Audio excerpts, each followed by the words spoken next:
Hello everyone, I'm Chen-Yi. Hi, I'm Chen-Yi, and today we are going to show you the results of our project. Our project is training a neural network using particle filter. And so before we start our presentation, we want to say that Junel and I both had equal contribution to this project.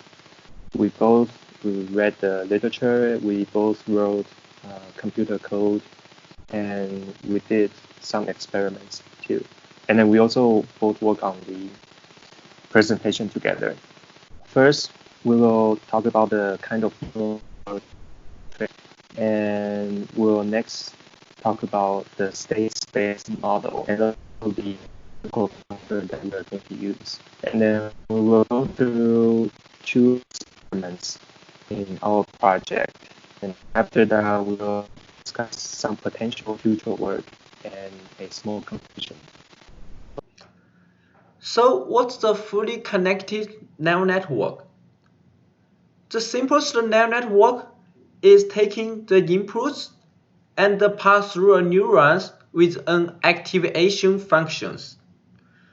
So basically what we are doing is solving a linear equation with a nonlinear activation functions. But how can we train a network? One way to simulate the training process is using the state space model, where the weight is updating by a transition function and the output is given by a measurement equation. In those two equations, the W is the weight of the neural network, the Y is the output, and the function G is the nonlinear equation approximated by the neural network. The D and V are just noise. We also can show the state space model by this diagram. The weight is updating by the transition equation one by one.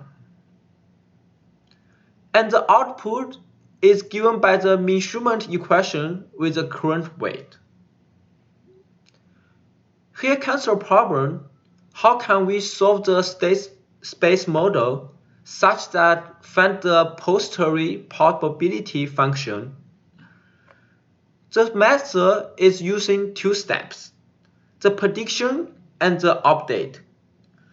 First, the prediction using the transition function to predict the next weight, and the updating using the measurement equation and the Bayes rule to update the next posteriori probability function. But how can we solve this kind of equation which involves multidimensional integration? Here we propose the particle filter algorithm. I will let Chen-Yi to expand the particle filter algorithm. The goal of any neural network training is to find the best parameters for the neural network. The standard way to get this best set of parameters is with backpropagation. But backpropagation has the vanishing gradient problem if we use the sigmoid or hyperbolic tangent function as our activation function. On the other hand, particle filter can help us estimate the parameters without doing backpropagation. So let's look at the algorithm. The algorithm that we use was taken from a paper published in 1998. And in that paper, they provided two flavors of particle filter, one without resampling and another one with resampling. And we will talk about the type without resampling first. So at the beginning of training, we generate a group of particles. Each particle is a copy of the neural network that we want to train. And the parameters are all different. They were initialized randomly. So basically, we scatter the particles throughout the parameter space of the network. And so next, we take the training data and evaluate the performance of the particles. And we get the loss function or the error function of each particle. And we look at how small or how big the loss function is. A small loss function means the particle is doing very well. And as you can imagine, some of the particles may, just by chance, end up in one of the local minimum. And the great majority of the particles will end up in region of the parameter space where the loss function is really high. So at each training step, we add some random noise to our parameters. And so that's basically making the particles doing a random walk in the parameter space. And so sometimes we'll overcome this hill to go to the next local minimum. And so at each training step, the best achieved smallest loss function is our current estimate of the parameters of the neural network. And so as you can imagine, this algorithm is not very efficient. We are basically guessing the parameters repeatedly. And so let's look at a more efficient algorithm that's the particle filter with resampling.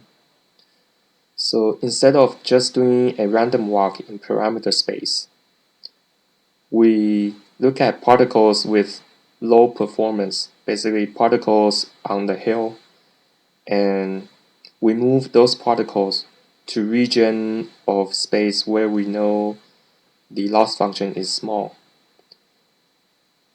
So this is like doing gradient descent, but we didn't find the gradient by doing backpropagation. We found the gradient by looking at the performance of all the particles and compare the performance of those particles. So this is like doing gradient descent without doing backpropagation. And therefore, it's more efficient compared to the type of particle filter without resampling. And people familiar with evolutionary algorithm may recognize that this is a form of genetic algorithm. And so next, Janelle will tell us about the first experiment we did. We have tested our training algorithm with a simple problem, where the problem has 200 training samples. Each of sample has one value of parent's height, one value of shoe size at age 3, and a label that tells you the sample has a height greater than 2 meters or not. So what we are trying to do is train a network to classify those two classes based on the label. We also use the backpropagation to compare with our training algorithm. In our training algorithm, the particle filter first initializes the parameter with a uniform distribution, and the number of particles was 100,000. The training noise was a white Gaussian noise with a variance 1.0, and the training step was 200. In the backpropagation, we also initialize our parameter with a uniform distribution. And the stochastic gradient descent algorithm was used to train our network. And the learning rate was 0.1. The training step was 60,000. Both training algorithms can successfully get the separating line. And the separating line can separate those two classes with accuracy more than 95%. However, the computational time of the particle filter takes 35 seconds. And the back propagation is much faster. It only takes 10 seconds. Next, I will let Chen-Yi to talk about more detail in the comparison. After the first experiment, we knew that it was possible to use particle filter to train a neural network. So now the question is, which method should we use to train a neural network? Should we stick to backpropagation, or should we use the new particle filter? So we want to know which one is better. So one of the metrics that we could possibly use was how fast we can arrive at the correct answer. So the next experiment, we look at how many training steps is required for the training algorithm to give us the correct parameters for the neural network. So the first, we look at particle filter without resampling. So what we found was that the more particles we used, the fewer training steps was required to reach the optimal value. And so this is not too surprising because the more particles means that the more guesses we can make at any training step. So as an analogy, the more lottery tickets we buy at any one time, the faster we will win the jackpot. So what was surprising was that we found a similar trend in backpropagation. So in backpropagation, we also used something similar. We trained multiple neural networks simultaneously. And we also found a trend that the more networks we used together, the faster that any one of them will give us the correct answer.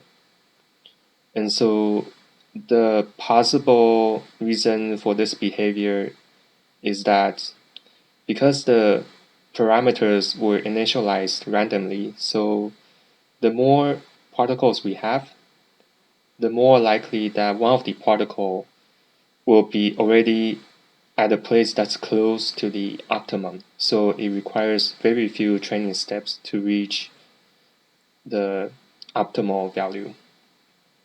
And we also found that a smaller learning rate does increase the number of steps a little bit.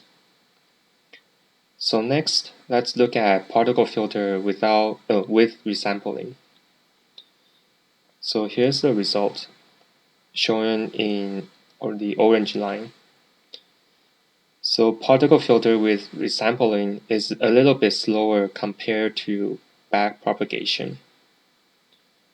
But particle filter with resampling requires very few particles compared to particle filter without resampling. And the other thing that's interesting is that if there's only one particle, resampling does not work. The particle fails to reach the optimal value even after 1000 epochs of training. And that particle just wanders around in parameter space because all you can do is random walk in parameter space. You cannot do gradient descent. So therefore, a minimum of 2 particles is needed to find the gradient. So we can do gradient descent in parameter space using resampling. And so the algorithm that we took, or the paper that we took the algorithm from, proposed a hybrid method. It combines backpropagation with resampling. And what the paper found was that the combined method outperforms either backpropagation or resampling alone. So that's something we wanted to do, but we didn't have time to implement. And the other thing that we wanted to do for our project, but we didn't manage to do, was using particle filter to train convolutional neural network. So that's one possible future work that we can do. A typical deep convolutional neural network will have way more parameters than the 3-parameter network that we used in our experiment. So we will probably need more particles to cover the multidimensional parameter space. And therefore, we might need more computing power to do the experiment. I will conclude what we have done in today's presentation. First, we have shown the neural network training process can be simulated by the state space model. And the particle filter is a method to solve the state space model problem. We learned and implemented the particle filter training algorithm to train a neural network. And we also have shown the particle filter is a potential training algorithm. In the next step, we are going to train a convolutional neural network by the particle filter training algorithm. So, thank you for your time in our presentation. And if you have any questions, you can send an email to me or Chen-Yi.